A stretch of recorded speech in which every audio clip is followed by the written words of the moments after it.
Alhamdulillah, di pertemuan kali ini insya Allah kita akan melanjutkan pembahasan kita di dalam kitab Risalatul Mahid atau risalah bagi seorang perempuan yang haid.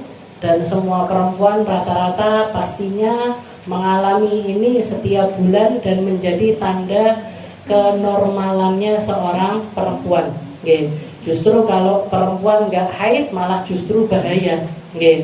Walaupun ada beberapa orang perempuan yang tidak haid, tapi itu merupakan keistimewaan dari Allah Ta'ala untuk mereka. Sebagaimana julukannya Sayyidah Fatimahuz Zahra dengan julukan Al-Batul, itu juga karena sebab beliau tidak pernah mengalami haid sama sekali. Tapi nggak bisa dijadikan contoh. Itu adalah khariqul adah, sesuatu yang menjadi kemuliaannya Allah Ta'ala untuk orang yang Allah Ta'ala ingin berikan kemuliaan. Kemarin kita sudah bahas tentang bab yang pertama, sudah selesai di situ, dan juga tentang mukallaf ataupun juga orang yang baligh, termasuk diantaranya tanda baligh di situ adalah terjadinya salah satu dari 3 tanda baligh itu sendiri, maka orang itu dianggap sebagai baligh. Anak tersebut dianggap sebagai baligh. Bisa jadi dengan keluarnya mani, bisa jadi dengan haid bagi seorang perempuan, bagi anak perempuan di atas usia 9 tahun kurang 16 hari. Kalau usianya masih kurang dari 9 tahun kurang 16 hari, mereka pun juga kalau keluar darahnya itu belum dianggap sebagai darah haid dan tidak menjadikan mereka ini jadi anak yang baligh. Maksudnya, jadi misalkan ada anak umur 7 tahun keluar darah, bukan haid, istihadah. Bisa jadi istihadah, bisa jadi memang darah rusak, darah yang selain darah haid. Anak umur 8 tahun keluar darah, bukan haid.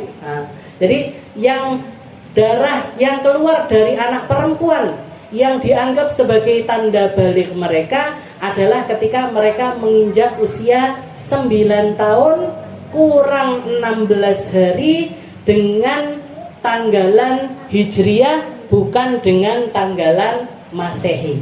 Bukan dengan tanggalan Hijriyah, tapi dengan tanggalan Masehi. Dan usia ini, untuk usia 9 tahun kurang 16 hari ini, kalau ada anak keluar di usia tersebut atau kurang dari usia tersebut, maka yang sebelum 9 tahun kurang 16 hari dianggap sebagai istihadah, yang setelah 9 tahun kurang 16 hari dianggap sebagai haid. Jadi saya kasih contoh, misalkan ada anak umurnya 9 tahun kurang 10 hari. Jadi anak itu umurnya 9 tahun kurang 10 hari keluar darah. Keluar darah. Berapa hari keluarnya? Keluarnya 7 hari. Keluarnya 7 hari. Berarti gimana ini? Yang 7 hari ini dianggapnya sebagai darah apa? Maka semuanya dianggap sebagai darah haid. Jadi umurnya 9 tahun kurang 10 hari. Jadi kurang 10 hari dia ulang tahun yang ke-9. 10 hari lagi dia ulang tahun yang ke-9, keluar darah. Keluar darahnya berapa hari? 7 hari. Berarti gimana ini? Darah ini tadi keluar selama 7 hari tadi dianggapnya dia ini darah apa? Darah haid. Kalau sudah darah haid, berarti dia sudah masuk ke dalam golongan anak yang baligh. Jadi darah ini tadi menjadi penentu balighnya dia. Tapi kalau misalkan ada anak, umurnya 9 tahun kurang 20 hari. Umurnya 9 tahun kurang 20 hari. Keluar darah. Berapa hari keluarnya? Keluarnya selama 10 hari misalkan. Keluar darah selama 10 hari. Jadi 9 tahun kurang 20 hari, 20 hari lagi dia ulang tahun yang ke-9, keluar darah selama 7 hari. Keluar darah selama 10 hari. Gimana ini kita menghukuminya? Sebagian adalah istihadah, sebagian lagi adalah haid. Yang mana yang istihadoh? Yang istihadoh adalah 20 kurangi 16 berarti 4 hari. Berarti yang 4 hari adalah istihadoh, yang 6 hari baru haid. Jadi gitu cara memahaminya.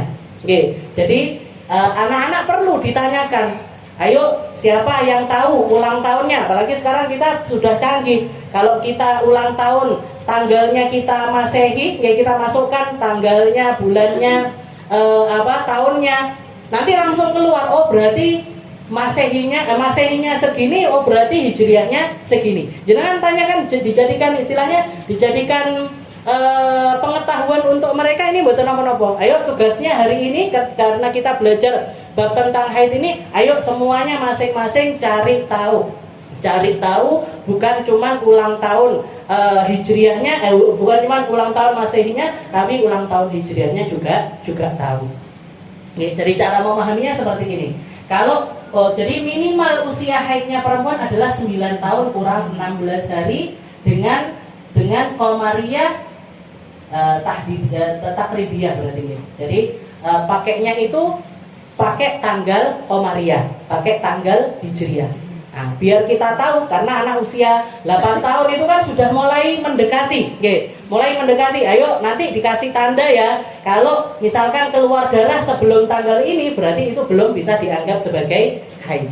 Nah, 9 tahun kurang 16 hari ini berarti belum haid. Tapi kalau setelah usia tersebut baru bisa dianggap sebagai haid. Dan ya kalau keluarnya itu di masa ini, di masa kurang 16 hari ini tadi, cara memahaminya, kalau misalkan yang sebelum kurang 16 hari itu istihadah, yang setelah 16 hari baru dianggap sebagai haid. Nah ini adalah, jadi gini, perempuan itu ketika keluar darah itu ada 2 golongan. Jadi perempuan ketika keluar darah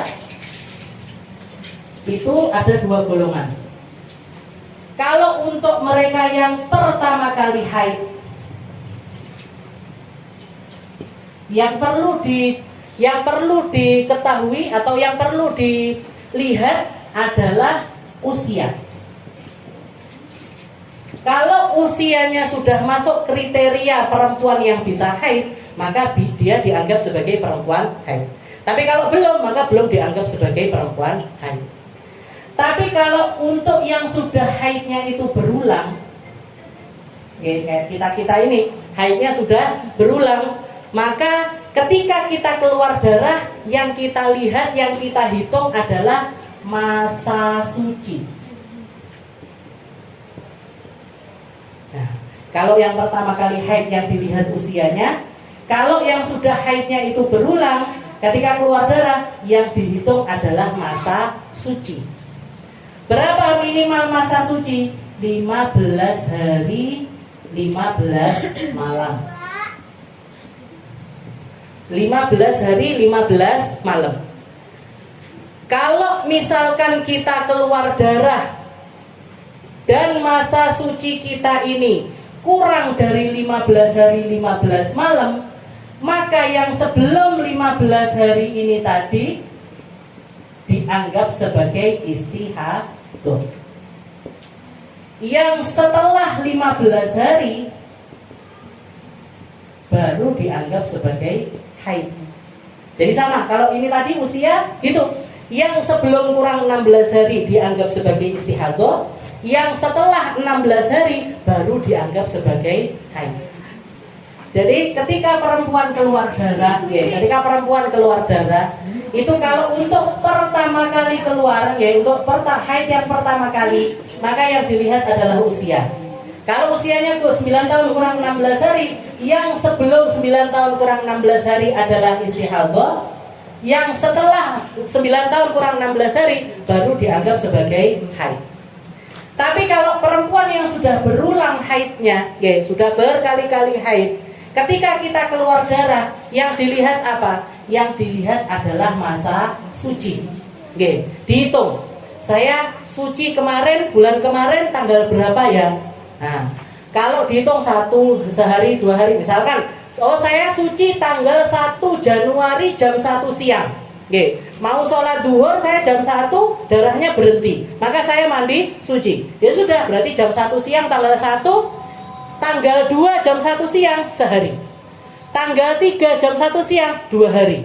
Tanggal 3 terus berarti kapan? 15 hari saya ini kapan? Tanggal 16 jam 1 siang itu genap 15 hari masa suci saya. Setelah itu tinggal kita hitung. Oh, sekarang sudah tanggal 20. Oh, berarti darah ini adalah darah haid. Tapi kalau, loh, ini masih 12 hari, kok sudah keluar lagi? Berarti gimana? Yang sebelum 15 hari dianggap sebagai istihadah, yang setelah 15 hari dianggap sebagai haid. Ini para ulama kalau mengkategorikannya, ini namanya kita harus melakukan yang namanya takmilatut tuhur, penyempurnaan masa suci. Nah, jadi harus disempurnakan dulu masa sucinya. Berapa sempurnanya masa suci? 15 hari 15 malam. Kalau sudah sempurna masa sucinya, baru bisa haid lagi. Kalau kurang dari 15 hari 15 malam, yang sebelumnya istihadah, yang setelahnya haid. Berarti kayak ini tadi, misalkan berarti masa suci saya, patokan masa suci saya tanggal 16 jam 1 siang itu genap 15 hari. Oh, saya keluar tanggal 12 jam 1 siang. Berarti gimana? Ya sudah, mulai dari jam 12 itu tadi yang keluar darah itu tadi sampai hari ke-15 jam 1 siang dia tetap menjalani sholat, tapi sebagai perempuan yang mustahadah. Okay. Jadi tetap harus sholat. Kalau Ramadan ya tetap harus puasa. Okay. Tetap wajib untuk puasa. Sholatnya sah, puasanya sah. Bahkan kalau nggak sholat dosa, kalau nggak puasa dosa. Okay. Kalau nggak sholat dosa, kalau nggak puasa dosa. Kenapa? Karena istihadah itu persis kayak orang suci. Orang istihadah itu ya orang suci. Oke, orang istihadah itu tetap hukumnya seperti orang yang suci. Nah, nanti berarti setelah hari ke-16 jam 1 siang, yang setelah itu baru dianggap sebagai haid. Yang sebelumnya dianggap sebagai istihadah. Paham ya? Nah, ini tentang jadi kalau perempuan keluar darah dua macamnya. Kalau pertama yang jadi patokan usia. Kalau yang sudah berulang yang jadi patokan adalah masa suci. Nah, kita lanjutkan pembahasan kita ya di dalam kitab Risalatul Mahid di halaman yang keempat bab yang kedua dikatakan di sini hal-hal yang mewajibkan mandi. Okay. Jadi kalau urusan haid ini kan kaitannya istinjaknya atau toharohnya yang berkaitan dengan itu adalah mandi. Okay. Jadi toharoh itu kan wudu, wudu itu toharoh. Istinja itu juga toharoh. Mandi besar itu juga toharoh. Nyucikan najis itu juga toharoh. Jadi toharoh kalau kita ngomong tentang toharoh, jenisnya toharoh itu apa aja? Wudu, mandi, jadi toharoh itu wudu, mandi, ghusl. Setelah itu istinja sama satu lagi izalatun najasa, menghilangkan najis. Jadi yang namanya toharoh itu 4 perkara ini. 4 perkara ini plus masih ada tambahannya. Fi maknahuma au fi suratihima, yang semakna dan juga yang segambaran. Jadi kalau jenengan bahas toharoh, toharoh itu apa aja? Kalau yang kita bahas di dalam toharoh itu apa aja? Ada yang namanya wudu, ada yang namanya mandi, ada yang namanya cebok atau istinja, ada yang namanya penghilangan najis. Yang pakem atau yang pokok 4 ini tadi. Tapi masuk juga di dalam toharoh ini yang semakna dengan ini semua dan yang segambaran dengan ini semuanya. Apa yang semakna dengan 4 ini tadi? Kalau di dalam wudhu sama mandi bisa digantikan dengan tayamum. Oke. Kalau yang semakna dengan dua hal ini, gambarannya adalah tayamum. Yang semakna dengan istinja, yang semakna dengan istinja ini namanya adalah istinja pakai, biasanya istinja atau cebok kan pakai air. Nah, ini pakainya batu. Nah, ini pakainya batu. Kenapa kok dia bukan toharoh tapi semakna dengan toharoh? Karena kalau kita istinja pakai batu, itu yang hilang cuman najisnya aja. Bekasnya najis nggak hilang. Oke. Tapi kalau kita istinja pakai air, bekas najisnya hilang, bekasnya juga hilang. Oke. Bekas najisnya hilang, bekasnya juga hilang. Oke. Jadi istinja bisa semakna dengan batu. Setelah itu yang segambaran. Nah, yang segambaran ini gimana? Wudu. Kalau kita wudu, jenengan basuh wajah. Kan biasanya 3 kali. Yang basuhan pertama itu toharoh. Itu namanya wudu, itu basuhan pertama. Yang kedua, ketiga itu gambarannya aja kayak toharoh. Gak ada pun di skip pun sah wudu kita. Oke. Jangan mandi, jangan mandi. Basuhan pertama yang rata seluruh badan itu namanya mandi. Yang basuhan kedua, ketiga dan selanjutnya itu apa? Gambarannya kayak toharoh. Gambarannya kayak mandi. Baik, kalau istinja cuman tidak ada, yang segambaran itu nggak ada. Karena kalau tayamum ya cuman sekali basuhan aja. Nah, kalau tayamum kan cuma sekali basuhan saja. Jadi istinja itu 4 hal ini. Nah, karena kita bahas tentang haid, nifas, maka dari toharoh ini yang harus kita tahu secara betul adalah yang kedua ini, mandi. Tentang bab mandi. Jadi dikatakan di sini hal-hal yang mewajibkan mandi itu ada 4 perkara. Jadi hal-hal yang mewajibkan mandi itu ada 4 perkara. Yang pertama adalah haid, yang kedua adalah nifas, yang ketiga adalah melahirkan, yang ketiga adalah melahirkan, yang keempat adalah junub. Yang keempat adalah junub. Jadi kalau di sini ada 4. Kalau mau kita detailkan lagi, hal-hal yang mewajibkan mandi itu ada 6. Tapi sebagian ulama memang menjadikannya 4, sebagian lagi menjadikannya 6.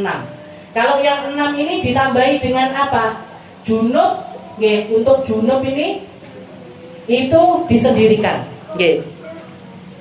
Jadi disendirikan karena orang junub itu 2 modelnya.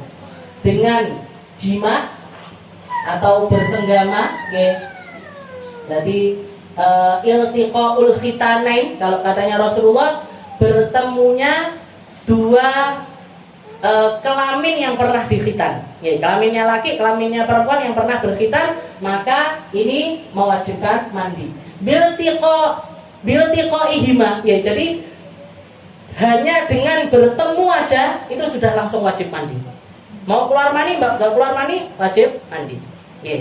Tapi juga ada junub dengan cara yang kedua. Yang pertama, yang kedua caranya adalah dengan khurujul mani, keluarnya mani. Nah, keluarnya mani ini meskipun nggak pakai senggama wajib mandi. Nah, jadi karena mimpi, misalkan, ada laki-laki bangun tidur basah. Dilihat baunya nggak kayak pipis, nggak kayak kencing. Nah, ini berarti air apa ini? Nah, ini air mani. Berarti gimana? Wajib mandi kalau dia mau melaksanakan sholat. Kalau mau sholat berarti wajib mandi, dan mandinya ini adalah mandi besar. Jadi yang mengatakan 6, yang mengkategorikannya 6 ini junub dijadikan 2. Dan yang terakhir, yang terakhir atau satu lagi itu adalah al-maut, mati. Mati itu juga mewajibkan mandi, tapi nggak wajib mandi sendiri, tapi dimandikan medeni puncak. Jadi kalau mati, meninggal, maka itu juga mewajibkan mandi. Makanya dikatakan tadi malam kemarin saya waktu ngaji sama Hubabah Nur sama guru saya istrinya Habib Umar di Dalwan itu, beliau menceritakan tentang wafatnya Sayyidah Fatimah Zahra. Sayyidah Fatimah itu sebelum meninggal dunia beliau mandi, dan beliau niat mandi li ghuslil mayyit, untuk mandi jenazah, mandi mau meninggal. Ya, beliau mandi mau meninggal, dan itu beliau wasiatkan kepada suaminya, saya sudah mandi, nanti kalau saya mati nggak usah dimandikan lagi, karena saya sudah mandi dengan niat mandi jenazah. Ya, karena saya sudah niat mandi karena mau meninggal dunia. Nah, itu wasiat pertamanya Sayyidah Fatimah. Ya. Wasiat keduanya beliau, saya minta tolong jangan dikeluarkan atau jangan dikuburkan di siang hari. Kuburkan saya di malam hari dengan menggunakan keranda. Beliau orang pertama yang pakai keranda. Dari golongan orang muslim itu beliau perempuan pertama yang meninggal dibawa pakai keranda, karena takut kelihatan model bentuk badannya, tingginya seberapa, nggak mau dilihat. Oke. Jadi beliau wasiatnya yang kedua adalah minta dikuburkan di malam hari, nggak usah woro-woro sama siapa-siapa, tapi cukup keluarga aja. Oke. Yang kedua, wasiatnya beliau yang ketiga, Sayyidina Ali disuruh nikah sama keponakannya yaitu Sayyidah Umamah. Oke. Di antara tiga wasiatnya ini, yang dua dijalankan sama Sayyidina Ali, yang satu nggak dijalankan. Oke, yang dijalankan yang mana? Yang dijalankan wasiatnya beliau untuk dikubur di malam hari, dan Sayyidina Ali setelah itu nikah sama ponakannya yaitu Sayyidah Umamah. Tapi yang mandikan jenazah ini diulangi lagi sama Sayyidina Ali, karena beliau merasa istilahnya makanya kenapa kok kematian itu dimasukkan sama para ulama sebagai kewajiban. Salah satu penyebab wajib mandi itu mati. Karena Sayyidah Fatimah dimandikan lagi sama Sayyidina Ali, karena Sayyidina Ali merasa mandinya Sayyidah Fatimah itu nggak cukup. Kenapa? Karena belum meninggal. Karena beliau belum meninggal. Maka beliau dikatakan waktu itu beliau masuk ke dalam kamar mandi berdua tok, dikunci sama Sayyidina Ali. Jadi Sayyidah Fatimah ini yang mandikan suaminya sendiri. Yang mandikan Sayyidina Ali sendirian di dalam kamar, nggak ada orang yang melihat. Nah, jadi yang wasiat pertama itu diulang sama Sayyidina Ali bin Abi Thalib. Jadi ini 6 hal, kalau di sini 4 dan ini sudah cukup. Tapi kalau misalkan jenengan mau nambahi, maka para ulama mengkategorikannya menjadi 6. Jadi ada 6 hal yang menjadi wajibnya mandi, menjadi sebab wajibnya mandi. Dan dari 6 ini dibagi menjadi 2, Yang 3 khusus perempuan, yang 3 yashtariku fihi an-nisa war rijal. Laki dan perempuan mengalaminya. Nah, jadi kalau yang 3 khusus perempuan, yang 3 laki perempuan masuk di dalamnya. Yang 3 khusus perempuan apa? Nah, ini yang di sini dikatakan haid, nifas, melahirkan. Haid, nifas, wiladah. Haid, nifas, wiladah, ini orang kalau mengalami 3 hal ini maka wajib mandi. Kalau haid sama nifas, kapan wajib mandinya? Kapan wajib mandinya? Ketika darahnya berhenti. Haid, nifas, ini wajib mandi begitu perempuan ini darahnya berhenti dan dilihat sudah putih bersih. Jadi kalau suci, jangan kalau suci haid, nggak bisa cuman, pokoknya di softteknya sudah nggak ada, atau di celana dalamnya sudah nggak ada darah, sudah nggak ada warna-warnanya, maka harus langsung mandi. Nggak bisa, harus dicek. Gimana ngeceknya? Guru saya ngajarkan ngambil 2 kapas atau ngambil 2 tisu, yang satu dimasukkan sedikit, nggak usah jeru-jeru, sakit nanti. Jadi cukup di bagian yang kulit luarnya itu, dengan gini kan, seret gitu, dilihat. Kok sudah putih bersih, kok sudah putih bersih. Bahkan kalau ngajarin itu, yang satu dicolekin, yang satu diludahin. Kalau begitu antara warnanya yang keluar sama ludah ini warnanya sudah sama, silahkan mandi suci. Tapi kalau dilihat, oh masih kuning, oh masih keruh, Oh, masih ada bintik-bintik yang keluar. Nah, bintik-bintik yang keluar yang warnanya abu-abu atau apapun itu, ya. Maka gimana? Jangan buru-buru mandi suci. Ya, jangan buru-buru mandi suci. Sayyidah Aisyah pernah didatangi perempuan bawa celana dalamnya. Dilihatkan, wahai Sayyidah Aisyah, saya ngelihat kayak gini. Apakah sudah boleh suci? Katanya Sayyidah Aisyah, la ta'jilna hatta taroinal qusah al-baido, sampai kapasnya itu putih bersih. Oke. Kalau kapasnya sudah putih bersih, silahkan mandi. Kalau belum putih bersih, jangan buru-buru mandi. Nah, ini nanti kenapa kok harus nunggu sampai putih? Karena kalau kita keburu-buru mandi, keluar masih kuning, keluar masih keruh, jenengan mandi, sah napa mboten mandinya? Enggak sah, wong masih haid. Kita masih haid, kita mandi, enggak sah mandinya. Kalau sudah mandinya nggak sah, wudunya nggak sah. Kalau wudunya nggak sah, sholatnya nggak sah. Dan kalau itu kita setelah itu nggak mandi lagi sampai haid berikutnya, akhirnya sholat kita semua yang ada di antara ini nggak sah semuanya. Oke. Nanti waktunya mandi suci ketika putih karena sudah ngerasa suci nggak dicek lagi, nggak dicek lagi. Waktunya mandi nggak mandi. Waktunya mandi justru malah nggak mandi, ya sudah. Akhirnya sholatnya dia antara haid tersebut, antara suci tersebut sampai haid lagi, semuanya dianggap sebagai sholat yang tidak sah.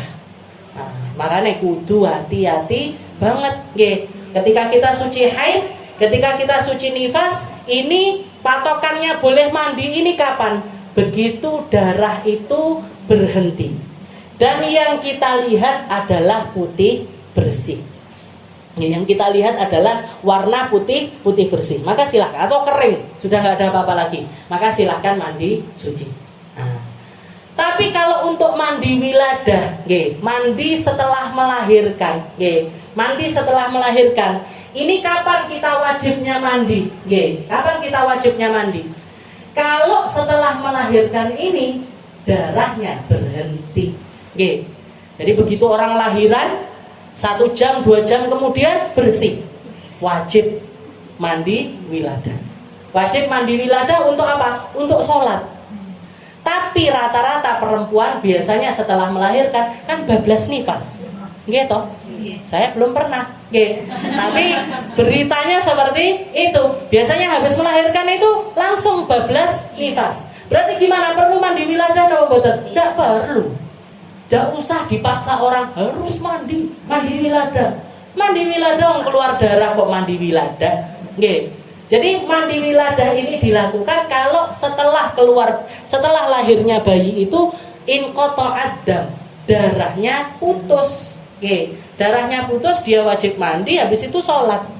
Tapi kalau darahnya bablas langsung nifas, kapan mandi wiladahnya? Bareng sama mandi nifas, bareng setelah habisnya masa nifas. Berarti niatnya gimana Ustazah? Niatnya cukup satu saja. Jadi nawaitul ghusl minan nifas misalkan, atau nawaitul ghusl minal junub, atau nawaitul ghusl li raf'il hadatsil akbar, monggo silahkan. Yang penting niatnya adalah saya niat ngangkat hadas besar dari diri saya. Entah itu nifas, entah itu haid, entah itu wiladah. Satu niat mencukupi semua kategori tersebut. Paham? Jadi kalau haid sama nifas mandinya kapan? Begitu berhentinya darah.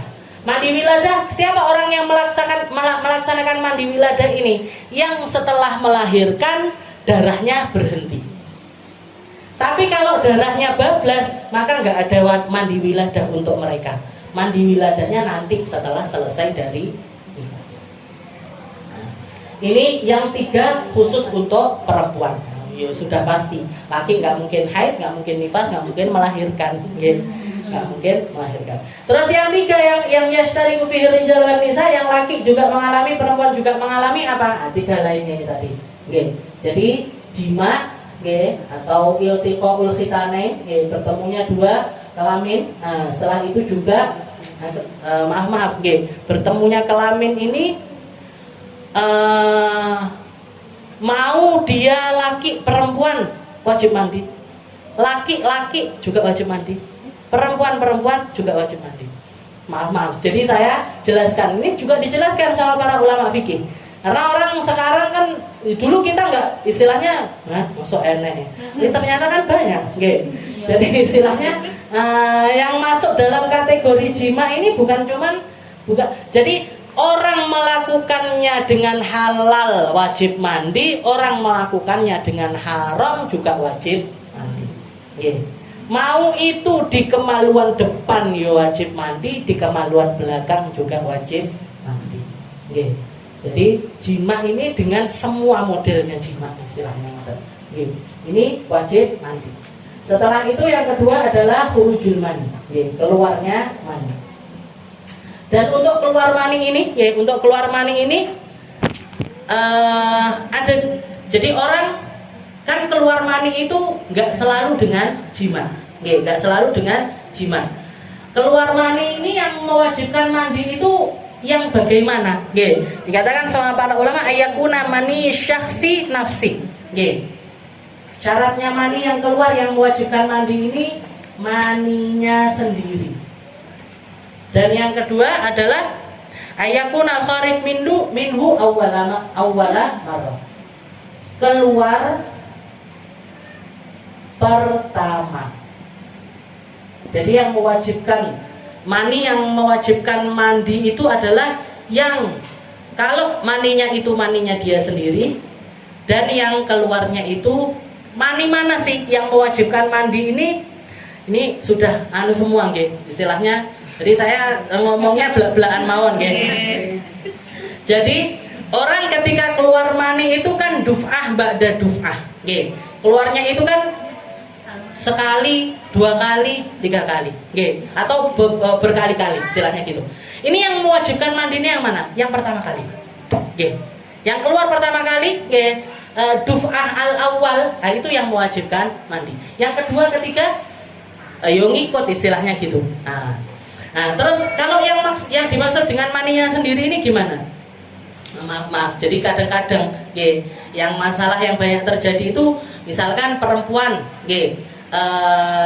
istilahnya bersetubuh sama suaminya, habis itu dia mandi, selesai mandi kerasa ada yang keluar lagi, kerasa ada kayak sesuatu yang ngalir lagi. Gimana ini? Wajib ngulangi mandi lagi apa enggak? Kan berarti keluar mani lagi, berarti kan keluar mani lagi. Berarti ini gimana? Dia wajib mandi apa enggak? Dilihat, dilihat.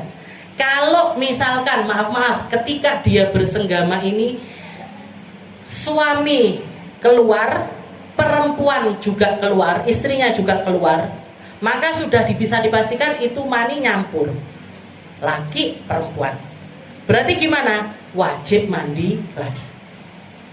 Tapi kalau misalkan yang keluar suaminya aja, perempuannya nggak keluar, sudah pasti itu maninya suami. Perempuan nggak ada maninya, berarti gimana? Nggak wajib mandi. Bingung. Jadi gini, saya serius ini berarti. Ini, orang keluar mani niku kan kerasa, kerasa mboten. Orang keluar mani itu kan tandanya mani. Jadi mani itu cairan yang keluar, cairan yang keluar. Laki-laki bisa keluar, perempuan juga bisa. Laki bisa keluar, perempuan juga bisa keluar. Keluarnya hanya di saat orang ini bersyahwat. Dan bukan cuman hanya bersyahwat, tapi ada dorongan yang keluar yang dia akan merasakannya. Jangan bayangin. Jadi mani itu nggak mungkin keluar sendirinya, itu nggak mungkin. Nggak keluar otomatis. Mesti ada rangsangan, mesti ada jadi ada syahwat dulu yang memulai. Setelah syahwat ini ada, baru nanti akan keluar itu rasanya kayak gini, kayak hentakan, kayak jenengan kalau haid awal-awal keluar pruk. Nah, itu kan kayak ada, kalau jenengan ngeden kayak Serur, serur gitu kan. Nah, kayak ada yang ngoten apa mboten? Gitu kan. Nah, ini mani juga gitu. Jadi kayak ada sesuatu yang keluar. Itu berarti tandanya jenengan keluar mani. Tapi kalau enggak cuman syahwat aja, tapi enggak ada sesuatu yang menghentak keluar, berarti enggak keluar mani. Enggak keluar mani. Kalau laki-laki jelas, kalau perempuan memang enggak jelas. Kalau laki-laki keluar maninya itu jelas, kalau perempuan enggak jelas memang. Nah ini gimana untuk keluar mani ini, khurujul mani ini, yang mewajibkan mandi itu apa? Kalau itu maninya sendiri dan keluarnya itu untuk pertama kali. Nah maninya sendiri ini gimana? Jadi kalau jenengan misalkan ya bersenggama di malam hari, habis itu mau mandi suci, sudah mandi suci, habis itu sholat, misalkan sholat subuh atau sholat duha dan lain sebagainya. Tapi habis itu tahu-tahu keluar kayak sur. Keluar kayak ada yang keluar. Gimana ini? Saya wajib mandi lagi apa enggak? Saya wajib mandi lagi apa enggak? Jangan lihat prosesi keluarnya mani tadi malam itu gimana? Kalau misalkan waktu itu, bahasanya orang sekarang itu suami klimaks, perempuan juga klimaks. Suami klimaks, perempuan juga klimaks. Berarti apa? Ini mani nyampur. Punyanya laki, punyanya perempuan nyampur. Kalau nyampur keluar, keluar, berarti jenengan wajib ngulangi mandi lagi.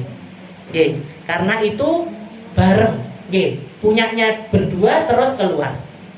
Tapi kalau misalkan jenengannya, tadi malam suami tok yang klimaks, saya enggak. Berarti gimana? Enggak wajib ngulangi mandi. Cukup dibersihkan wudhu. Cukup bahkan sebenarnya nggak wajib karena mani itu nggak batalkan wudhu. Jadi mani itu nggak membatalkan wudhu. Cuman ya istilahnya ya nggak enak. Istilahnya batalkan aja habis itu wudhu aja. Nah itu yang dimaksud dengan maninya sendiri. Tapi kayaknya sama anak-anak nggak usah sedetail ini. Mak semuanya makanya saya. Nah setelah itu keluarnya untuk pertama kali. Itu nanti jenengan anak-anak malah apa sudah? Jadi ini untuk 6 hal yang mewajibkan mandi ini tadi, 3 khusus perempuan, yang 3 laki bareng-bareng. Nah, jadi totalnya ada 6. Totalnya ada 6. Haid, nifas, wiladah yang khusus untuk perempuan. Yang bersama-sama adalah jima, khurujul mani, dan yang terakhir adalah kematian. Dan di sini juga dikatakan cara bersesuci dari hadas besar adalah dengan ini furudul ghusl berarti Jadi yang bab kedua ini atau yang B, yang A tadi hal-hal yang mewajibkan mandi besar, dan yang B cara bersesuci dari hadas. Nah ini berarti furudul ghusl atau fardunya mandi, sesuatu yang harus ada di dalam mandi kita. Kita kalau mandi besar, atau mandi sunnah apapun itu, yang wajib ada di dalam mandi kita ini apa? 2 hal. Ada 2 perkara. Yang pertama adalah niat. Yang pertama adalah niat. Yang kedua adalah meratakan air ke seluruh badan. Jadi yang pertama, kewajiban mandi yang pertama adalah niat. Niatnya kalau di sini disebutkan nawaitul ghusl li raf'il hadatsil akbar lillahi ta'ala. Dan yang wajib dari niat ini sebenarnya cuma nawaitul ghusl, nawaitul ghusl li raf'il hadatsil itu boleh pakai kalimat yang lain. Jadi misalkan jangan niat nawaitul ghusl minal junub, boleh. Nawaitul ghusl minal haid, minan nifas, minal wiladah. Nah, maka itu juga sudah cukup. Lillahi ta'alanya hukumnya adalah sunnah. Dan kalau sudah bahas niat sudah pasti at-talafud biha sunnah. Wajibnya di mana? Jadi baca niatnya itu hukumnya adalah sunnah. Wajibnya apa? Wajibnya penghadiran niat. Jadi sama kayak wudu. Wudu niatnya nawaitul wudu irafil hadatsil asghar lillahi ta'ala. Ini apa hukumnya? Sunnah, untuk membantu hati menghadirkan niat. Tapi yang wajib apa? Yang wajib ketika kita basuh muka, hadir di dalam hati kita, ya Allah saya mau wudu, ya Allah nawaitul wudu, saya niat wudu, cukup. Mandi juga seperti itu, sholat pun juga seperti itu. Sholat usolli fardhu dhuhri arba'a rakaatin itu gimana hukumnya? Sunnah. Nggih, sunnah. Talafut biha, melafadzkan niat itu hukumnya sunnah. Yang wajib apa? Penghadirannya ketika takbiratul ihram, bareng. Ketika kita takbir, ketika ngangkat tangan itu hadir di dalam hati kita, ya Allah mau sholat duhur, ya Allah mau sholat asar. Jadi ini pun juga gitu. Jadi mandi ini niat melafadzkannya hukumnya adalah sunnah untuk bantu hati menghadirkan. Nawaitul ghusl li raf'il hadatsil akbar lillahi ta'ala. Ya Allah saya niat mandi besar untuk mengangkat hadas besar. Kenapa sih kok seperti itu? Karena niat itu sesuatu yang enggak ribet. Jangan diribet-ribetkan. Oke, jangan diribet-ribetkan. Kalau ada anak mu'alaf atau ada orang mu'alaf terus mau belajar sholat, ayo dihafalkan. Nawaitu sholli fardhu dhuhri arba'a rakaatin. Urung sholat mumet dia. Oke, wong Fatihah belum bisa. Fokus di mana? Fokus di Fatihah. Sampai dia bisa Fatihah. Niat itu pakai bahasa Indonesia bisa, bahasa Jawa bisa, bahasa Inggris bisa, bahasa apapun bisa. Tapi yang paling penting adalah hadirnya niat. Oke, hadirnya niat tersebut li awalil ibadah, tempatnya di awal ibadah. Niat itu selalu tempatnya di awal ibadah, kecuali puasa. Kalau puasa enggak harus di awal ibadah, enggak harus begitu azan subuh nawaitu sauma, enggak harus. Tapi boleh sebelumnya, enggak boleh setelahnya. Ya, kalau puasa wajib, kalau puasa sunnah setelahnya pun boleh. Ya, nah mau pengen hari Senin dari pagi belum sarapan, belum minum apa-apa, belum makan apa-apa, tahu-tahu jam 9 temannya puasa. Dino Senin lo, puasa pisan lo. Wah, kurang sarapan senawa itu as-saum. Ya Allah saya niat puasa. Gimana? Boleh. Ya, kalau untuk puasa sunnah boleh. Kalau puasa wajib harus mabit malamnya. Harus di malam hari. Harus di sekolah. Mabit di sekolah. Jadi rukunnya mandi cuma ada dua, rukunnya mandi cuma ada dua, yaitu yang pertama niat, dan yang kedua adalah meratakan air ke seluruh badan. Meratakan air ke seluruh badan. Meratakan air ke seluruh badan ini berarti sebelum kita mandi kita harus memastikan bahwasanya tidak ada sesuatu apapun yang bisa menghalangi masuknya air ke kulit kita. Jadi kalau misalkan kita pakai kutek, mau mandi besar, berarti ya kudu dilangi dulu kuteknya. Jangan pakai make up, pakai lipstick, pakai foundation dan lain sebagainya. Mau mandi, berarti gimana? Harus dibersihkan dulu. Mau mandi, mau wudu, apapun yang menghalangi masuknya air ke kulit kita harus bersih dulu. Baru setelah itu kita mandi. Gak boleh sekaligus. Kayak misalkan jenengan mau mandi besar misalkan, atau bahkan mandi sunnah sekalipun. Sebelum mandi jenengan pakai scrub, luluran, luluran, pakai lulur dulu ditempelin terus gini di kamar mandi sampai garing. Nah, begitu ini jenengan ngambil air langsung nawaitul ghusl. Saya niat mandi. Gimana ini? Sudah terangkat apa belum? Hadas saya ketika lulur ini masih nempel di badan, belum. Dihilangkan dulu lulurnya, baru air yang ngalir setelah lulurnya habis ini tadi, baru di situ terjadi pengangkatan hadas. Kalau belum hilang, belum terjadi pengangkatan hadas. Hadasnya masih ada. Nah, kalau orang nggak ngerti, nggak ngerasa, pokoknya satu saya gitu. Nggak ngerti, nggak ngerasa. Misalkan air itu cuma ngalir bareng sama lulurnya, air itu ngalir kelihatannya dohirnya bersih, tapi padahal hadasnya belum terangkat. Kalau sudah hadasnya belum terangkat, ya sudah mandinya nggak sah, wudunya nggak sah, sholatnya nggak sah. Dan yang terakhir, jika setelah selesai mandi tiba-tiba timbul keraguan apa sudah niat atau belum, maka itu tidak. Jadi al yakin la yuzalu bisyak. Sesuatu yang yakin itu nggak hilang dengan adanya keraguan. Oke, jadi kalau jenengan sudah mandi ini yakin apa mboten? Yakin, dohir kita sudah mandi. Habis selesai mandi, aku mau wis niat apa dulu. Aku tadi sudah niat apa belum? Ini berarti apa? Syak. Ini namanya keraguan. Keraguan yang datang setelah sesuatu yang yakin. Berarti apa? Nggak ada nilainya. Keraguan itu nggak perlu dituruti. Oke. Keraguan itu nggak perlu dituruti. Berarti adus nek mangurung. Sadus loh kok durung nih. Nah, sudah mandi nih, dohirnya sudah mandi. Sholat, jenengan sholat. Emang wis niat sholat. Wes sholat loh ini. Sudah sholat kok ragu-ragu belum niat. Sholatnya sudah terjadi, sudah selesai. Duhur yang 4 rakaat, asar yang 4 rakaat. Lah kok setelah itu ragu? Emang wes apa urung? Aneh gitu. Nah, makanya kaidahnya di dalam al yakin la yuzalu bisyak. Sesuatu yang yakin nggak hilang dengan adanya keraguan yang datang setelahnya. Itu permainannya setan namanya. Alladzi yuwaswisu fi sudurin nas. Memang setan ini ada yang tugasnya bagian ngasih waswasa. Nah, dan waswasa ini seringkali menjangkiti orang-orang yang belajar. Orang yang nggak belajar enggak dijangkiti penyakit itu.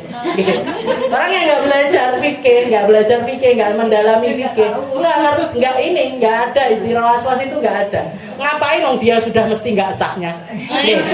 Orang yang nggak belajar ilmu itu sebelum amal, bukan amal dulu baru ilmu. Jadi orang yang nggak belajar nggak mungkin waswas. Tapi kalau orang begitu belajar, jangan begitu masuk Darussalam diajarin fikih, diajarin mulai masalah belajar akidah, mulai imajinasi tentang keesaannya Allah, tentang zatnya Allah dan lain sebagainya. Nah, ini namanya waswasa.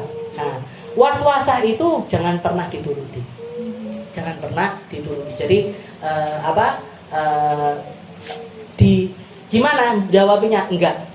Skip. Sah. Kayaknya kamu belum bersih. Nah, kayaknya wudunya belum sah. Sholatnya kayaknya nggak benar. Yang sering kalau jenengan ke pondok-pondok itu ada orang-orang yang kena was-was itu sampai Allah, kalau takbir Allah balenin Allah, lamnya kurang. Kafnya kurang, rohnya kurang, bau, tafkhimnya kurang dan lain sebagainya. Akhirnya nggak barbar, Nah, ini berarti apa? Ini orang kena was-wasan, Nah, jadi caranya ngilanginnya gimana? Lamnya nggak benar, kafnya nggak benar, shotnya nggak benar, walau, dotnya nggak benar, ngoten Pak, Jadi yang harus dijawabnya benar, enggak, sah. Nah, jadi jangan dituruti rasa-rasa yang semacam itu. Insya Allah ini bab kita hari ini, yaitu hal-hal yang mewajibkan tentang mandi besar. Insya Allah di pertemuan selanjutnya kita lanjutkan di bab tentang haid, masuk ke dalam perkara-perkara haid.